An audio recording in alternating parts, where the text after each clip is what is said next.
Buenas tardes amigos, este es el programa Diálogos de Montonero. Hoy nos vamos a detener en los temas de coyuntura. Nosotros queremos tratar un tema que atraviesa todas las recientes coyunturas del Perú, que va a ser determinante en el mediano y largo plazo, en el futuro del mediano y largo plazo de este país. Tiene que ver con la geopolítica, con las relaciones entre China y Estados Unidos y la actitud del Perú que debe asumir para ubicarse correctamente y sacarle el mejor provecho a cualquier situación. Como ustedes saben, hace unas semanas atrás, unos días atrás, hubo un intenso debate sobre la facultad que tenía OSITRAN para regular o no tarifas vinculadas al puerto de Chancay. Un juez dijo que no.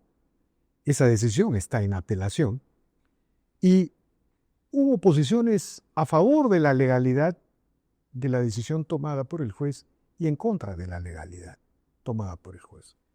Pero, digamos, pueden haber razones atendibles de uno u otro punto de vista. Pero creemos que este debate no solamente debe reducirse a un tema de legalidad. La posibilidad de que en el Perú exista un puerto de una potencia extranjera y que funcione como un enclave, es decir, sin posibilidades de que el Estado ejerza todos los niveles necesarios de regulación, de alguna manera recuerda los grandes conflictos que en el mundo han existido a través del desarrollo de las potencias, sus influencias, el papel que han jugado los puertos. Y bueno, no podemos dejar de pasar la oportunidad de reflexionar, de profundizar sobre este tema.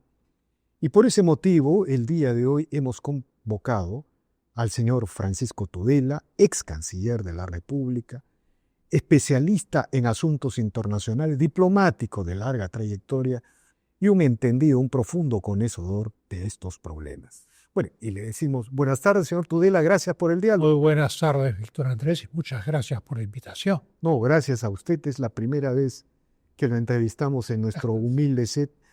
Pero quería empezar por este tema, este conflicto que hubo alrededor del puerto de Chancay. Hubo pronunciamientos del embajador de los Estados Unidos, pronunciamientos del gobierno chino sobre el tema, ¿no? ¿Qué hay detrás de todo esto? Digamos, ¿cómo podemos empezar a abordar este asunto enganchando los temas de coyuntura, los temas concretos, con los grandes asuntos del mediano y largo plazo? Yo creo que lo fundamental es entender que el eje de la competencia global por la economía se da ahora en el Pacífico. El siglo XX fue un siglo centrado en el Atlántico, en la OTAN, Organización del Tratado del Atlántico Norte, contención de la Unión Soviética. La China era vista no como un peligro potencial, la China era un país agrario, quebrado por los experimentos de Mao, que vivía en un nivel de subsistencia. Entonces el enemigo del siglo XX era la Unión Soviética, sus satélites y sus proyecciones lejanas, como el caso de Cuba, por ejemplo, frente a las costas de las Américas. En el siglo XXI, con el auge espectacular de la China a partir de 1978, con Deng Xiaoping en el poder, eso tiene toda una explicación que habría que hacer, la China comienza a convertirse en un gran competidor de los Estados Unidos en la primera década del siglo XXI.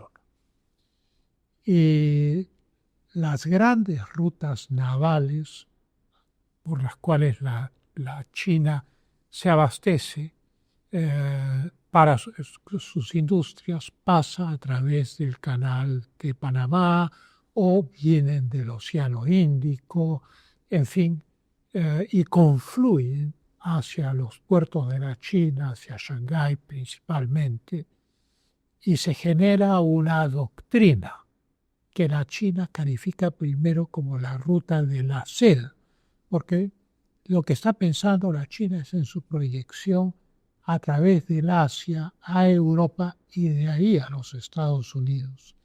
Pero las buenas ideas geopolíticas se van transformando en el camino y se desarrolla una doctrina geopolítica que ya está en plena ejecución y casi completa, diría yo, que se llama la franja y ruta.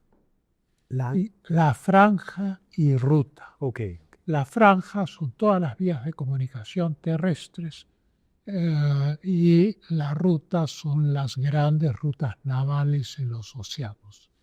Esto parte a través del concepto de que hay puntos nodales, que son puertos, puertos terrestres, puertos navales, puertos fluviales, alrededor de los continentes, dentro de los continentes, y se teje una red alrededor que es la franja y ruta.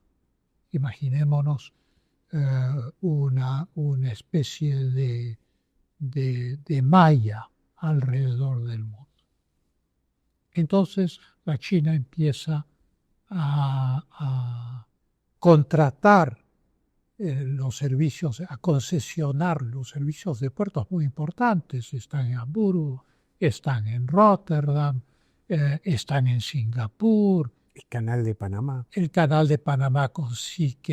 Hutchinson estuvieron ahí. Todos esos puertos son claves. Lo único que todavía no había entrado en juego en la primera década del siglo XXI era la costa oeste de América del Sur.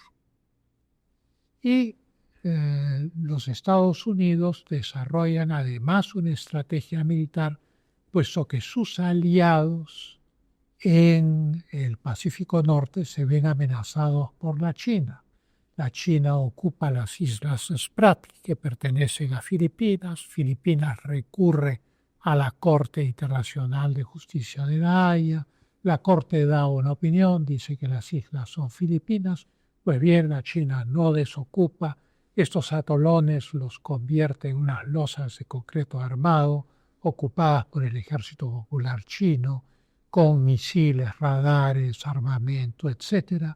Hay una disputa con el Japón por las islas Senkaku, donde los guardacostas japoneses tienen que desviar a los buques militares chinos.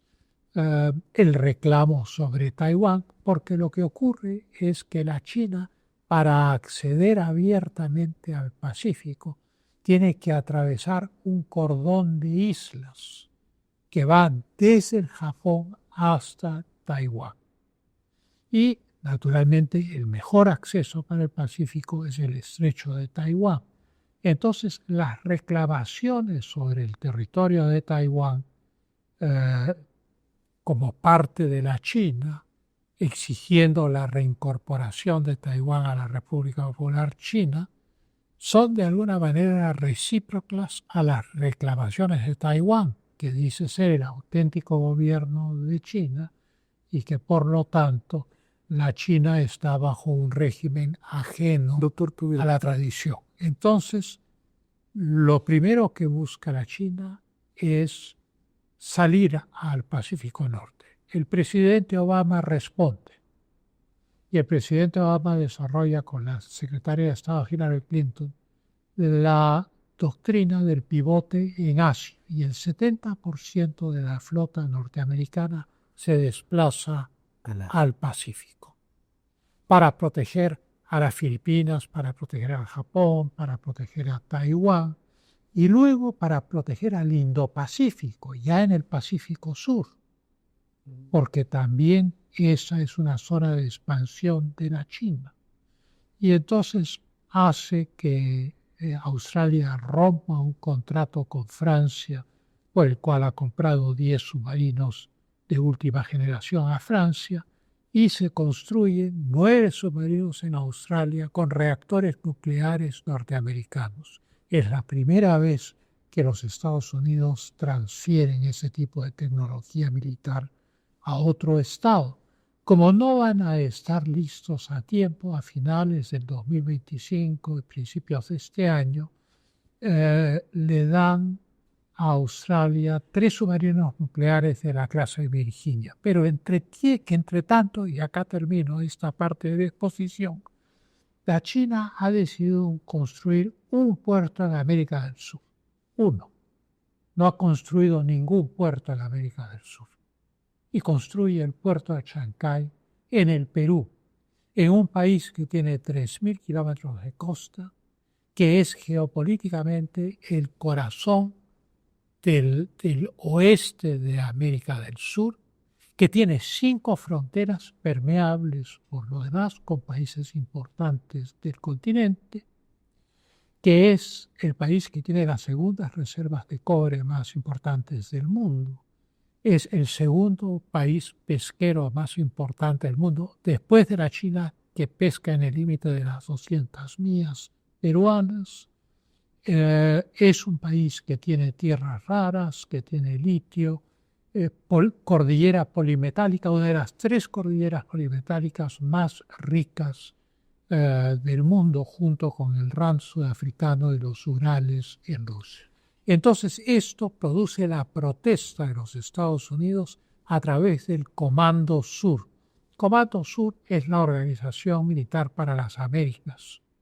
Y la general en jefe en ese entonces, durante la administración Biden, empieza a protestar por la exclusividad de este puerto, que no es un puerto concesionado, como es el caso de Rotterdam o Hamburgo, sino que es un puerto que mayoritariamente pertenece a la China. Vamos a profundizar sobre ese tema, pero de toda la exposición y la descripción que usted hace, parece quedar claro que la ruta de la seda no es solamente una ruta económica comercial, es una estrategia geopolítica militar, sobre todo cuando usted menciona el tema de las Filipinas, el tema de Taiwán.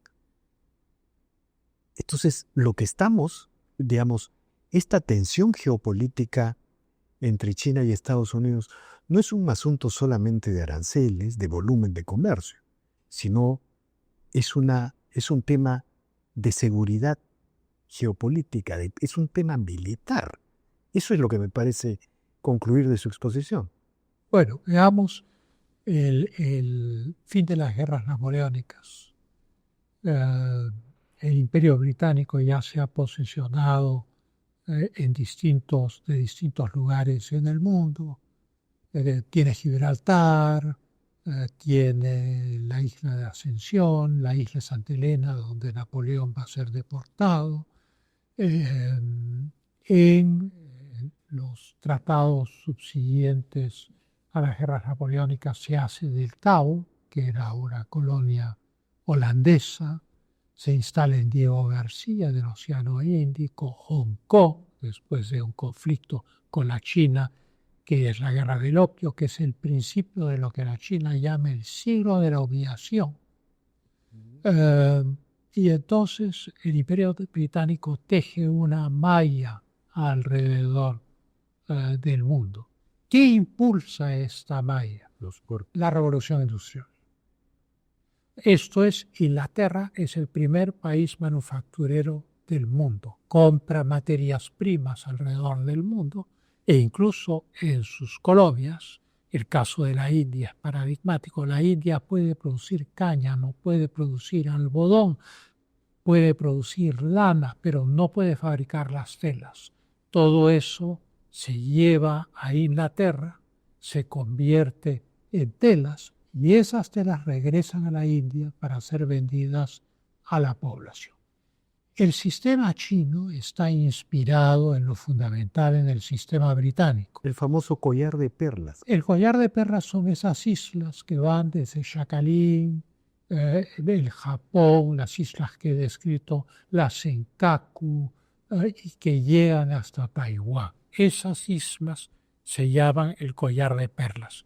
Y la estrategia china es tener lo que está detrás de esas islas y las costas de la China como un mar interior.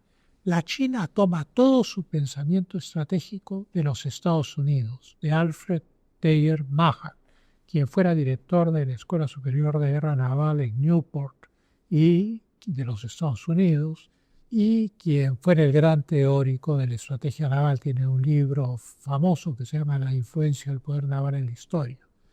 Entonces, el equivalente del Caribe para los Estados Unidos es el mar interior detrás del collar de perlas. Pero la incorporación de Taiwán a la China es existencialmente necesario para la China para tener el acceso abierto al Pacífico y que ninguna potencia pueda impedirlo. Digamos que es el problema número uno para la China en su acceso global. Pero a lo que iba es que es la marina, la necesidad de proteger a la marina mercante británica del siglo XIX en esta gigantesca red global de emporios que lleva al desarrollo, crecimiento y fortalecimiento de la Marina Real Británica, de la Armada Militar. La Armada Militar Británica fue la primera del mundo, en la medida en que era necesaria para proteger el comercio. Bueno, eso es exactamente lo que estaría pasando. Y le planteo la pregunta directamente. ¿Usted está sosteniendo que Chancay podría ser utilizado como un puerto dual, al margen del tema legal que al final se lo voy a preguntar, ¿no? Digamos, sino en términos estratégicos, hablemos. ¿Podría ser utilizado como un puerto dual como alguna vez era utilizado, por ejemplo, Hong Kong? Todo puerto, sin excepción, puede tener un uso dual. O sea, cuando el país donde esté el puerto no ejerza soberanía. Lo permita y ejerce soberanía. Pero todo puerto puede, digamos, tener ese uso dual y comercial y militar. Eso depende del Congreso peruano. Es el Congreso peruano quien da autorización, por ejemplo, a la presencia de tropas extranjeras para maniobras, a la presencia de buques de guerra extranjeros en nuestros puertos. Entonces, pero que el puerto de Chancay puede tener uso dual, ¿por qué no? Si tiene los muelles, tiene todo lo necesario para poder mantener la logística de la armada, digamos, de la China o de cualquier otro país. Bueno, la descripción que usted hace de la expansión comercial, militar china y la posibilidad del uso de un puerto dual en Chancay, al margen de los temas legales, porque eso es lo final, ¿no? O sea, en los temas legales hay un tema legal que seguramente habrán razones a favor y en contra, pero tratando de explicar un poco esta tensión que ha generado el puerto de Chancay. Es por el lugar central que ocupa en el continente. El puerto más al norte de Australia, en el Indo-Pacífico, este país que ha sido dotado de submarinos nucleares para contener a la China, es el puerto de Darwin. El puerto de Darwin está a la altura de Hilo, entre el Indo-Pacífico, que está a la altura del Perú, y que es donde está Indonesia, Papúa Nueva Guinea, Samoa, la Polinesia Francesa en medio, las Islas Marianas, Australia, Nueva Zelanda. Es un enorme espacio que no está vacío. Y lo que faltaba completar en términos estratégicos era la costa oeste de América del Sur. Y la China escoge la mejor ubicación. Naturalmente, en combinación lícita, absolutamente lícita, con empresarios peruanos que ven una gran oportunidad de hacer negocios. Y entonces se construye este puerto, pero se construye bajo un régimen legal que no tienen los otros puertos peruanos, pero que está contemplado en la ley, que es de propiedad marítima, propiedad superficial marítima, que se usa para hacer los muelles, por ejemplo, de Ancón. Claro, pero antes que continúe eso, a lo que voy es que este puerto no es escogido al azar. Una inversión de ese calibre es hecha por la China porque el lugar es un lugar central en América del Sur y es un país que es el tercer país más grande de América Latina y que junto con el Brasil controlan el corazón de la masa continental de América del Sur y la totalidad del río Amazonas. Y imaginemos que este puerto, que está además adherido a la cordillera de los Andes más rica de la costa del Pacífico, pues evidentemente es un puerto que es un punto de succión de las materias primas en rutas navales rápidas hacia la China. No hay manera, pues tal como están construidas las cosas, por decirlo de alguna manera, que el Perú se pueda escapar de esta supertensión geopolítica que se está organizando. Bueno, ya la tensión geopolítica está, como he indicado, desde hace 3 administraciones. No, La administración Obama, la administración Trump, la administración Biden y de nuevo la administración Trump. Desde los años 90, cuando yo era embajador en Naciones Unidas, yo estaba suscrito a la revista del Instituto Naval de los Estados Unidos. Y en 1999 ya el antagonista, el adversario, el competidor designado de los Estados Unidos en el Pacífico era la China. Por eso es que los Estados Unidos de América no han firmado el Acuerdo Transpacífico, no han querido entrar a la malla de libre comercio chino, y aquello de lo cual los diplomáticos americanos hablan hoy en día es de Kissinger en reversa. ¿Qué es Kissinger en reversa? El presidente Nixon y su secretario de Estado, Henry Kissinger, van a la China en 1972 y se entrevistan con Mao y Zhou Enlai con el propósito de otorgar beneficios a la China y a cambio de eso separar a la China de la Unión Soviética y debilitar a la Unión Soviética. Es uno de los factores, probablemente no el único ni el principal, pero sí muy importante, que llevarán al colapso de la Unión Soviética en 1991. Pues evidentemente lo que buscan ahora los Estados Unidos es de alguna manera recomponer la relación con Rusia, aunque sea en términos fríos. Por eso es que los 2 documentos, el documento de Estrategia de Seguridad Nacional de noviembre del 2025, que fue dado a conocer el 4 de diciembre del 2025, y el documento emitido por el Pentágono de Estrategia de Defensa Nacional de enero de este año, del 2026, ambos documentos hablan de restablecer el equilibrio estratégico con Rusia. Sin embargo, respecto a la China, ambos documentos declaran, en lo que se refiere a las Américas, al hemisferio occidental, los Estados Unidos en ambos documentos señalan que no van a permitir que ninguna potencia extra hemisférica alcance la hegemonía en el continente. Ese mensaje está dirigido a un país y a un solo país, la China. O sea, los Estados Unidos no van a permitir que la China obtenga una posición hegemónica en el Perú. Y el puerto es el camino a la posición hegemónica. A ver, digamos, antes de entrar a los últimos temas de las facultades que tiene OCITRAN para regular las tarifas, que fueron negadas por un juez. Antes de ese tema, el puerto de Chancay es un puerto privado y creo que el otro puerto privado que existe de iniciativa privada, no concesionado, es un pequeño puerto en Pucallpa, chiquitito. No hay otro puerto parecido.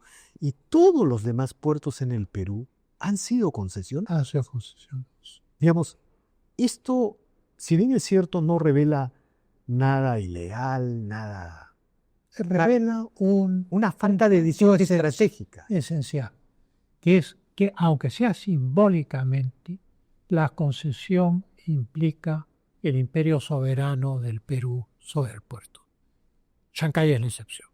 El imperio soberano existe. Eso de que nadie puede entrar al puerto porque es un puerto privado tampoco es real. Tampoco. O sea, por razones de seguridad nacional, las Fuerzas Armadas del Perú o la Policía Nacional pueden ingresar. Y además la SUNAT, No cabe duda. la SUNAT, las Fuerzas Armadas, Correcto. están ahí, Está están ahí. Eso tampoco hagamos propaganda o antipropaganda. No se trata de hacer ni propaganda ni antipropaganda. Lo que sí es cierto es que usando la legislación sobre propiedad superficial marítima, se ha creado un megapuerto. La única inversión que la China ha hecho en América del Sur de ese calibre es esta, el puerto de Chancay.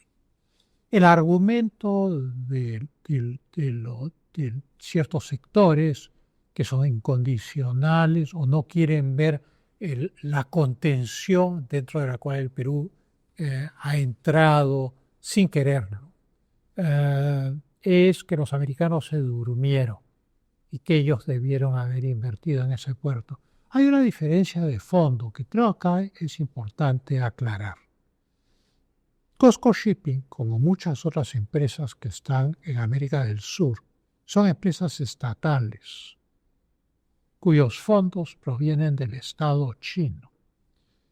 Del Partido Comunista controlado. Del Partido Comunista. Más aún, las decisiones del directorio tienen que ser, una vez que se alcanzan, tienen que ser después aprobadas por el partido. Esas decisiones son decisiones estratégicas. Esto es, son decisiones políticas de la China. Si el presidente de los Estados Unidos llama a una gran empresa constructora americana y le dice construya usted un puerto en Chancay, el CEO de la empresa va a hacer sus números y va a decir, lo siento mucho, señor presidente, las cifras no cuadran y yo tengo que rendir cuentas a la Junta General de Accionistas a fin de año y me van a votar. Es imposible, no es viable económicamente. En cambio, el CEO de una empresa estatal china dice, sí, señor presidente, y se acabó. Así es.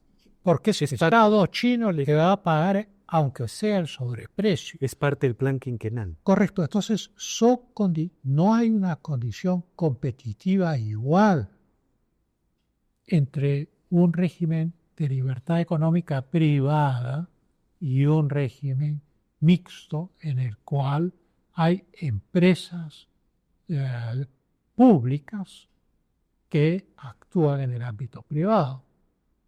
Ese es el caso del Doctor Schroeder, me estoy cayendo en la cuenta, se dice, que el problema es mucho más profundo que la discusión de unas tarifas si pueden ser reguladas por Ocitran o no. Hoy día, ese es el problema peruano. Claro, permítame, o sea, el juzgado, la segunda instancia podría darle la razón a Ocitran y Ocitran podría regular las tarifas de Chancay y seguimos en un problema descomunal. El problema tiene que ser resuelto por el Perú. Estamos metidos en una especie de ring donde hay dos luchadores de sumo gigantescos, cada uno mide 60 metros de alto y pesan toneladas, que son los Estados Unidos y la China, y que están luchando en este ring que es el Océano Pacífico. Y hay un ratoncito que tiene una posición clave en el ring, pero que camina por ahí, ese es el Perú. No vaya a ser que uno de estos gigantes inadvertidamente pise el ratoncito. Claro, pero por otro lado, doctor... Entonces el ratoncito tiene que tomar sus precauciones.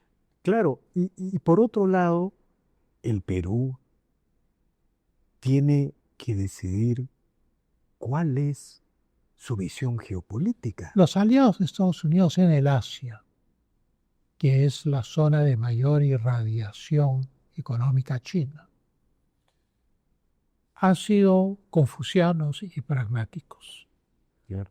Comercio con la China, capitales con los Estados Unidos, seguridad con los Estados Unidos, comercio con la China. O sea, digamos que han llevado a cabo una política de equilibrios. El puerto de Singapur es operado por empresas chinas y es probablemente el puerto de más actividad en el mundo.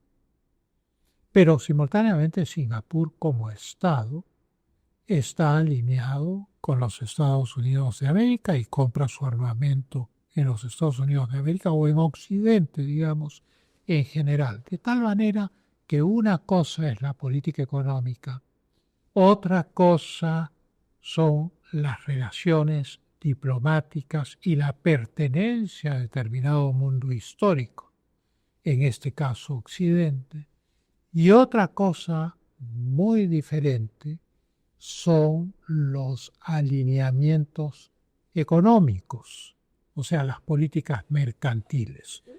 Entonces, el Perú lo que tiene que hacer es actuar inteligentemente en esos ámbitos, en el ámbito estratégico-militar, en el ámbito diplomático, de las relaciones con la China, con los Estados Unidos, pero comprendiendo El fenómeno a que se enfrenta.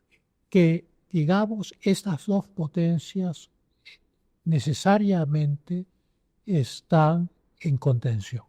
A ver, doctor, si tratara de atreverme a resumir su punto de vista, cuando usted menciona a los países asiáticos que fueron aliados de Estados Unidos, países confucianos, que son aliados. Corea del Sur, Exactamente. Singapur, Malasia, Indonesia. Todos estos países tuvieron acuerdos de seguridad geoestratégica con los Estados Unidos. Correcto. Y comerciaron con todos, incluido la China. ¿No es cierto? Entonces, lo que usted nos está proponiendo, digamos, es como si una fruta cayera de madura, ¿no? Luego de la descripción que usted ha hecho del escenario, lo que usted nos está proponiendo es consolidar el acuerdo geopolítico con los Estados Unidos, que seguramente implicaría un cambio del estatus del puerto, algún tipo de modificación sobre la situación del puerto de Chancay y seguir comerciando con todo el mundo y con la China. En las mismas condiciones, agrego esas palabras, en las mismas condiciones. ¿Qué sucede? Que cuando una de estas potencias percibe que la otra obtiene un privilegio, se producen las reacciones que hemos visto. Exactamente. Qué interesante lo que usted dice, ¿no? En segundo lugar, hay que ser realistas respecto a las doctrinas. La China tiene una doctrina, los Estados Unidos tienen otra doctrina. La China tiene la doctrina de iniciativa para una civilización global, planteada por el presidente Xi Jinping en el año 2023. Esto es, los valores son universales, pero cada civilización los interpreta a su manera, con lo cual el régimen de Maduro estaba bien. El régimen de Díaz-Canel en Cuba está bien, porque interpretan los valores universales a su manera. Los latinoamericanos sabemos que esos regímenes no están bien, que están violentando a sus pueblos. Eso le ha costado a Maduro su libertad. En el hemisferio occidental, las Américas acceden a la vida independiente en nombre de la libertad, para formar repúblicas, no dictaduras de clarido único. Clarísimo. Y entonces el Perú tiene que ser consciente que forma parte de ese mundo que los Estados Unidos denominan el hemisferio occidental. La doctrina americana, que está en los dos documentos que he mencionado, es que el hemisferio occidental no debe tener una potencia extracontinental hegemónica. Le pido, y por eso es que Trump evoca la doctrina Monroe. Si bien el primer planteamiento de esta doctrina nace George Washington como presidente, que dice que jamás un disparo de cañón del otro lado del océano se escuche de este lado del océano. Doctor Tudela, para culminar esta interesante, ilustrativa conversación. Si yo le pidiera un esfuerzo de imaginación, ¿cómo debería terminar en términos racionales, mirando el mediano y largo plazo, la situación del puerto Chancay? ¿Qué deberíamos imaginarnos? Partiendo del concepto de que parece inevitable que el Perú, además uno siente una fuerza, ¿no?, casi natural, de que el Perú avanza hacia un acuerdo geopolítico con los Estados Unidos. Partiendo de eso, ¿cómo se imagina usted? Bueno, ahora estamos en un momento particularmente inestable, pero ese era el camino que estábamos siguiendo claramente y que va muy probablemente continuarse, ¿no? Es muy difícil vislumbrar la solución definitiva. ¿Por qué? Porque como ha señalado, el puerto es privado y por lo tanto está sujeto a múltiples posibilidades dentro del ámbito privado, nuevas participaciones en el puerto. Ahora creo que hay una empresa argentina que se ha instalado en el puerto en lugar de accionistas anteriores, conjuntamente con los chinos. Entonces es difícil prever cuál va a ser la solución de esto. En el caso de Panamá, frente a las presiones del presidente Trump, se hizo un examen de la situación del C.K. Hutchinson y se descubrió que el problema había sido tributario, que esta empresa no pagaba impuestos desde hacía 2 o 3 años. Y entonces se abrió un proceso de venta y la empresa fue adquirida por una empresa internacional. BlackRock creo que partió. Inicialmente BlackRock y creo que ahora una empresa danesa. Y entonces, naturalmente, el ámbito privado se presta a 1000 formas imaginativas. Y por suerte el puerto de Chancay es un puerto privado y no es como en Sri Lanka un puerto que digamos esté contractualmente cautivo en manos de la China. No hay tal cosa. La China tiene el 60% de la participación en ese puerto, la participación mayoritaria. Ha proporcionado la ingeniería, todos los elementos para la construcción del puerto y la operación del puerto, pero naturalmente nadie puede prever en el futuro cuál sea la solución definitiva de este problema, porque esa solución se va a encontrar en el ámbito privado, no en el ámbito público. El tema no es Ocitrán, ok, Ocitrán supervisa el puerto y ¿qué? Sí, pues el problema geopolítico, histórico, el mediano y largo plazo sigue estando sobre la mesa. El problema es la interpretación que estas dos potencias, con ideas distintas sobre el destino de las Américas, le plantean a países que son pequeñas potencias o potencias medianas en Sudamérica.